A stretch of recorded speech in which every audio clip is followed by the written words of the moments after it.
Viento, olor a salitre, la mar en el horizonte.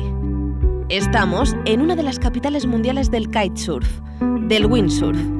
Esto es Tarifa y hemos venido para charlar con una de sus más importantes embajadoras, Gisela Pulido. Ella es 10 veces campeona del mundo con su tabla y su cometa. Hola, ¿Qué tal? ¿qué tal? ¿Cómo estás? Muy bien, ¿y tú? Muy bien. El paraíso. El paraíso, Tarifa, ¿no? ¿Recuerdas cuando viniste a vivir aquí, a Tarifa, este paraíso? Lo recuerdo porque además es mi instituto justo aquí. Ah, mira. Y sí, además vivía en el pueblo y con 10 añitos me vine para Tarifa. ¿Qué queda de esa niña que se vino a vivir aquí a Tarifa? Yo creo que me he hecho un poco a Tarifa, ¿no? Me he hecho un poco a la ciudad porque cuando llegué aquí, bueno, pues de vivir en Barcelona, pues la vida ahí es bastante diferente, ¿no? Y yo creo que en Tarifa es una vida muy enfocada a disfrutar de la naturaleza, al deporte, como es un paraíso, o sea, no es nada urbano, ¿no? Y la gente vive siempre muy de cara al mar aquí y de cara a los deportes, ¿no? Entonces, desde pequeñita me vine aquí para ser profesional de kite, pero aún así hacía otros deportes, ¿no? Porque tienes bici, tienes escalada, tienes un montón de rutas de montaña para escalar, para, no sé, para pasear, o sea, para hacer hikes. O sea, es increíble, es un paraíso. Viniste a hacer kite, te metiste en el agua desde bien pequeña. ¿Consideras que fuiste una niña precoz? Bueno, yo empecé a practicar un montón de deportes desde súper pequeñita porque mi padre ha sido como muy apasionado, ¿no? de estos deportes y no sé, he sido precoz, bueno, puede ser porque empecé a competir muy joven y a ganar mundiales desde muy pequeñita, pero también supongo porque fue el momento en el que empecé, ¿no? que justo fue cuando el kite se inició, por así decirlo, porque el kite es un deporte muy joven, ¿no?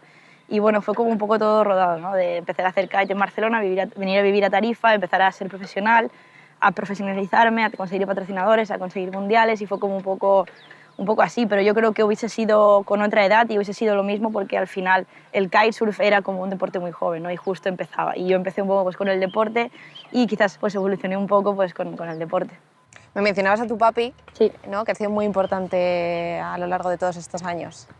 Sí, mi padre ha sido todo para mí, el que me ha inculcado esto desde pequeñita.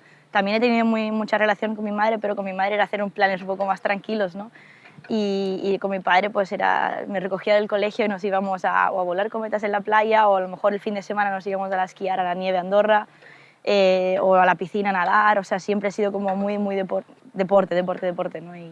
Y bueno, pues con él la verdad que tengo muy buena relación a día de hoy, aunque haya sido mi entrenador tantos años y luego pasamos una etapa así un poquito más difícil, ¿no? De padre-entrenador y de hija y deportista, ¿no? Pero muy guay, la verdad. ¿Cómo habéis llevado esa relación? Porque, joder, es como cuando trabajas con tu amigo o con tu pareja, ¿no? Que a veces es difícil separar lo profesional de lo personal, pero ¿cómo han ido todos estos Porque hay años? mucha confianza y al final exiges demasiado a la otra persona, quizás, ¿no? Y siempre se dice, ¿no? Que los negocios con los amigos, con las parejas ni con la familia tampoco, pero en mi caso tengo una escuela de kite y una tienda con mi padre también, o sea que negocio con él, ha sido mi entrenador desde que era pequeñita y la verdad que siempre muy guay, la verdad que sí, súper bien. ¿Qué te ha aportado viajar a tantos lugares tan lejanos?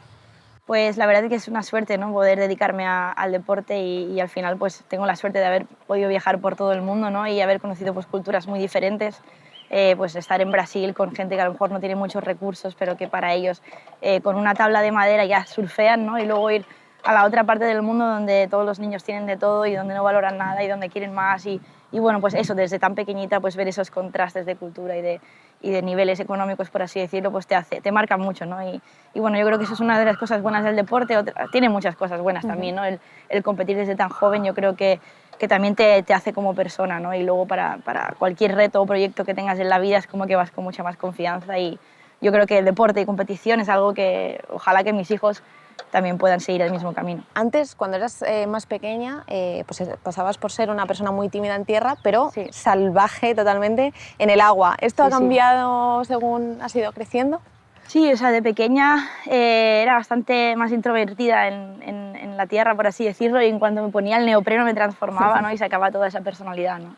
Y yo creo que ha sido un poco... O sea, ahora creo que no es así, creo que no soy tan introvertida y hablo con todo el mundo y de hecho me encanta, ¿no? Y soy muy sociable y tengo amigos en todo el mundo y es muy bonito, pero yo creo quizás que al estar pues tanto con mi padre quizás pues era el que hablaba más por mí, ¿no? Quizás era muy pequeña y viajaba por todo el mundo y quizás me quiso proteger un poco. Que no es fácil siendo tan pequeña y viajando tan lejos. Exacto. Y supongo que también es la cultura de aquí en España, ¿no? Yo tengo otros amigos de otros países que los padres con 15 y 16 años mandan a los hijos por ahí. Y en España es más los hijos en casa hasta que sean más mayores, ¿no?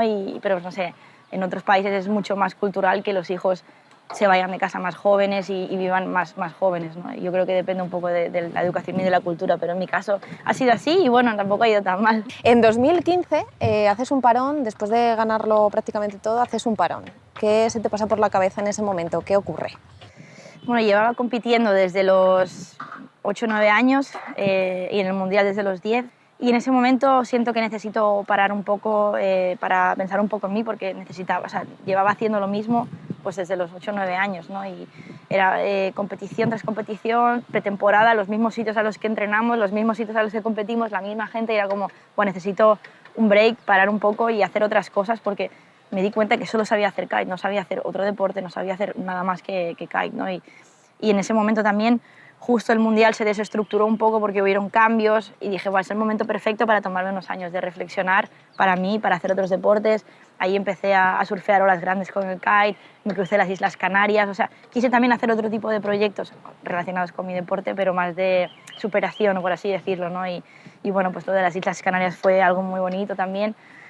Cada día un tramo, ¿no? Por así decirlo, y bueno, al surfear las olas he estado en Hawái surfeando yaws, he estado en Fiji surfeando Cloudbreak, y bueno, eso de hecho es algo que quiero continuar, que es algo que hice en ese momento pero que me gustaría continuar.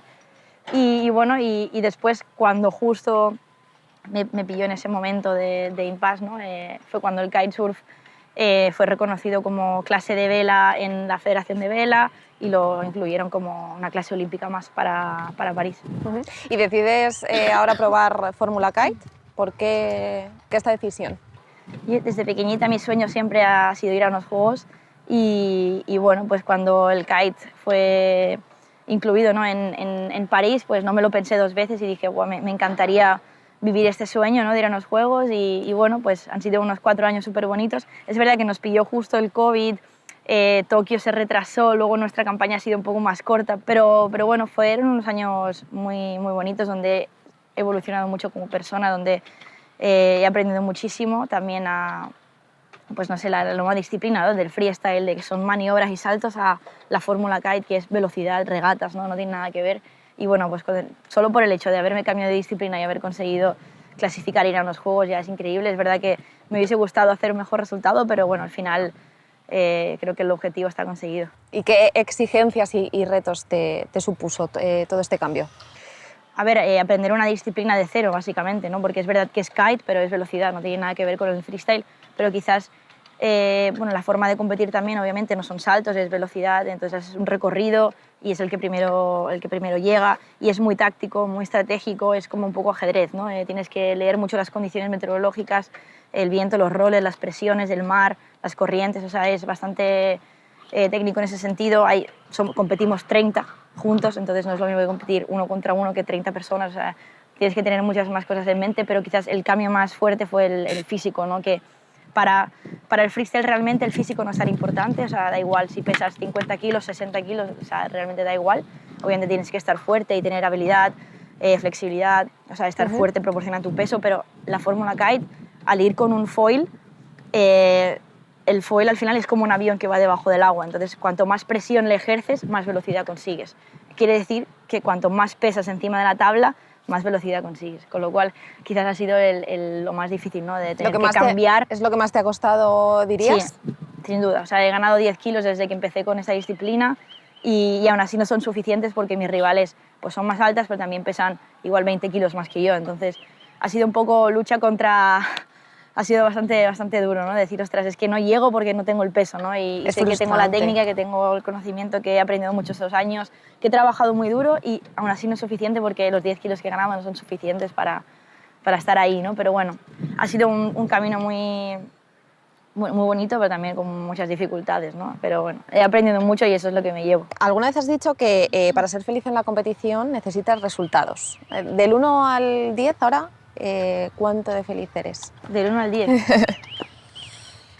Uy, eso es una pregunta. Yo creo que la felicidad es muy difícil de enumerarla, ¿no? Porque yo creo que la felicidad son momentos, ¿no? No sé, puede ser una victoria, puede ser no sé, un atardecer con mis perros por la playa, puede ser una sesión de calle espectacular con mis amigos, puede ser ir a un festival de música y que cante mi grupo favorito. O sea, creo que la felicidad son como momentos puntuales y luego es verdad que tú puedes estar más feliz o más alegre o menos alegre, dependiendo, pero ahora mismo, o sea, por encima del 5 seguro, y he llegado este año a momentos de mucho 10.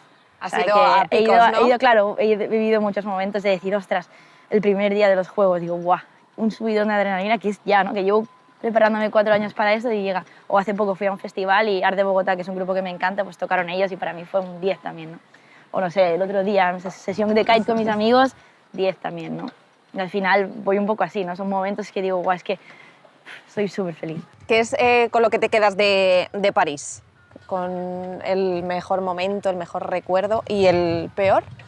El mejor momento fue no poder ir a la ceremonia de apertura porque me hice un pequeño esguince en el tobillo, entonces prioricé un poco pues, quedarme en Marsella entrenando, entonces no fui a la ceremonia, pero sí fui a la de clausura y fue espectacular ahí en el estadio. Tocó Fénix, que es un grupo soy bastante fan de ellos, y lo tuve delante. Hubo un momento que estábamos ahí todos los deportistas y hubo una avalancha y nos fuimos como hacia el escenario, subimos al escenario y tocaron justo delante nuestro y fue bastante espectacular. Y bueno, no sé, estar ahí rodeado de tantos deportistas, de poder vivir un poco la Villa Olímpica en París y tal, eso fue muy bonito. Y quizás lo peor fue cuando estábamos compitiendo y estábamos 5 o 6 horas en la playa y no había viento, y al día siguiente lo mismo, 5 o 6 horas en la playa y no había viento, y fue como muy duro psicológicamente decir, ostras, me he preparado para esto y luego no hay viento, o sea, no puedo competir, que ha sido como un poco... Claro, al final, pero no depende de ti, te frustra, porque evidentemente, pues lo que dices, te has estado preparando muchísimo tiempo para ese momento, pero al final son cosas que no puedes controlar, entonces... Es imposible controlar, al final nuestro deporte depende del viento y es lo que hay. Es igual para todos, es verdad que sí, pero ha sido un poco duro, ¿no? Psicológicamente, estar ahí día tras día donde no hemos podido competir y al final son 4 días de competición, no hay más. Claro. Se acaban los 4 días y te vas a tu casa. De ser la mejor a no serlo totalmente, ¿cómo has trabajado todo eso? Porque no debe ser fácil. Pues sí, la verdad que sí. De ganar 10 mundiales, de estar siempre ahí en el podio y de luchar por ganar, pues bueno, mi mejor resultado ha sido un tercero de Europa, pero este año, por ejemplo, he estado pues, top 10 del mundo, top 5 en el europeo, pero no he conseguido quizás despuntar lo que me hubiese gustado. Y al final estas cosas pues, se trabajan un poco con la psicóloga y también conmigo misma y transformar un poco el objetivo, ¿no? El objetivo del principio era clasificar y ir a unos juegos, ¿no? Y ese es el objetivo que tenía que tener un poco en mente y ganar al final sé que era muy difícil por el tema del peso, porque al final es una cuestión física, ¿no? Y es lo que hay y al final pues un poco entenderlo y trabajarlo en el sentido de que es el objetivo, no desviarte de tu objetivo principal y obviamente los resultados, cuanto mejor resultado mejor, obviamente. Lo que quizás he cambiado más es el no obsesionarme tanto con los entrenamientos y no obsesionarme tanto con la campaña y vivir un poco más. Este invierno empecé a tocar la guitarra, a pasar mucho tiempo con mis perros, con mis amigos y obviamente entrenar a tope, pero disfrutando un poco más de la vida y no obsesionarme tanto con el resultado, porque eso me estaba destruyendo por dentro, ¿sabes? Y al final he dicho, vale, o sea, acepto que es lo que hay, que no tengo el físico, voy a trabajar con mi físico todo lo que pueda, llegaré a los máximos kilos que pueda, pero sin obsesionarme, entrenaré las máximas horas y si los resultados no salen, no me obsesionaré, pues sobre todo a dedicarme un poco de tiempo al día a mí, para mis amigos, para mi perro, para la música, ¿no? Un poco, ¿sabes? Tengo que aprender a disfrutar un poco más del camino. Pero ahora, si no me equivoco, estás séptima en el ranking. Sí. Bien, sí, ¿no? Sí, bien. Pero vamos a intentar ir más para arriba. Es tu objetivo, ¿no? Mi objetivo es, obviamente, ojalá poder ser campeona del mundo y ganar una medalla, sería mi sueño, pero no ha sido así, pero bueno, trabajaremos para ello. Para ello, vamos, sí. Queda mucha Gisela. ¿Cómo ves ahora el deporte femenino? ¿Cómo crees que ha evolucionado el deporte femenino en estos años? O sea, yo creo que estamos rompiendo barreras, por así decirlo, ¿no? Que está habiendo un cambio muy, muy importante. Cuando yo empecé de pequeñita no había mujeres practicando deporte ni niños tampoco, porque yo empecé muy, muy pequeña, ¿no? Y ahora pues voy a la playa y estuve el otro día en un fin de semana que hubo un campeonato de kite juvenil y había 30 niños y 30 niñas haciendo kite y dije, guau, qué pasada, o sea, realmente hemos vivido un cambio y hemos sido parte de ese cambio, ¿no? Y obviamente muy orgullosa y también pues que ser un poco el referente, ¿no? de esos jóvenes que quieren ser deportistas y que al final es como una profesión más. Puedes ser ingeniero, médico, veterinario, lo que quieras, pero al final ser deportista también es una profesión y que las niñas y los niños se lo planteen desde pequeño también es súper bonito. Bueno, y sin los patrocinadores, evidentemente, tú que, por ejemplo, practicas kitesurf, que es un deporte más minoritario, imposible, ¿no? Y sin Iberdrola, menos. Sí, al final los patrocinadores son súper importantes para los deportistas, en nuestro caso que practicamos deportes más minoritarios, pues son los que nos ayudan a conseguir un poco nuestros sueños, ¿no? De poder viajar, de poder competir, financiar de alguna manera todos los proyectos que tengas y en caso de Iberdrola pues apoyándome desde hace muchos años ya y no solo para la competición sino para cualquier proyecto que tenga. Por ejemplo, fuimos a Escocia también a navegar ahí con los molinos en medio del mar, que fue increíble y al final yo creo que en Iberdrola y yo tenemos como un poco la misma energía, ¿no? Que al final utilizamos la misma energía que es el viento y por eso tenemos tanta buena conexión. ¿Tu próximo reto? Pues ahora mismo no tengo ningún reto en mente. Es verdad que sí que quería continuar un poco el proyecto de las olas grandes y de surfear las olas gigantes y bueno, pues estuve, como os he dicho antes, en Hawái, en Fiji y me gustaría retomar un poco eso. Y en enero pues vamos a ir a entrenar y a probar el nuevo material porque en la Fórmula Kite, en esta disciplina, o sea, han cambiado las cometas y las tablas y los foils de la campaña siguiente, que es en Los Ángeles. Y entonces, al ser un material distinto, me gustaría probar y ver qué opciones reales tengo, si me veo con posibilidades, si no, y bueno, a ver qué tal es el material nuevo y si no influye tanto el peso. Así que de momento tranquila, disfrutando de unas vacaciones. Merecidísimas. Sí, 100%. Si miras hacia atrás, desde que comenzaste hasta hoy, ¿quién es Gisela? ¿Cómo se ve Gisela a día de hoy? Yo estoy muy feliz de la persona que soy, creo que tengo unos valores muy firmes, ¿no? Y sobre todo quizás eso, de cuidar a los demás, de cuidar a mi familia, de cuidar a mis amigos, a mis animales, de cuidar el planeta, de ser muy consciente con eso, ¿no? Y de estar muy cerca de la naturaleza, que es lo que más me gusta. Por eso no sería capaz nunca de vivir en una ciudad porque me estresaría un poco. Y yo creo que soy un animal de naturaleza 100% y me siento mucho más cómoda en el mar que fuera de él, ¿no? Entonces, pues no sé, yo me considero una persona un poco así, un poco animal en ese sentido. Pues me quedaría contigo hablando todo el día, pero te tengo que despedir. Así que ha sido un placer hablar, conocerte. Muchas gracias. Espero que vemos disfrutes de Tarifa. Gracias. Chao. Chao. Me quedo con la sensación de haber tenido el privilegio de haber hablado con una hija del viento y del mar. De alguien a quien, si la arrancas de la orilla, se secaría sobre el asfalto y el hormigón. Gisela tiene la potencia de la naturaleza y la fuerza del viento. Una auténtica desmarcada.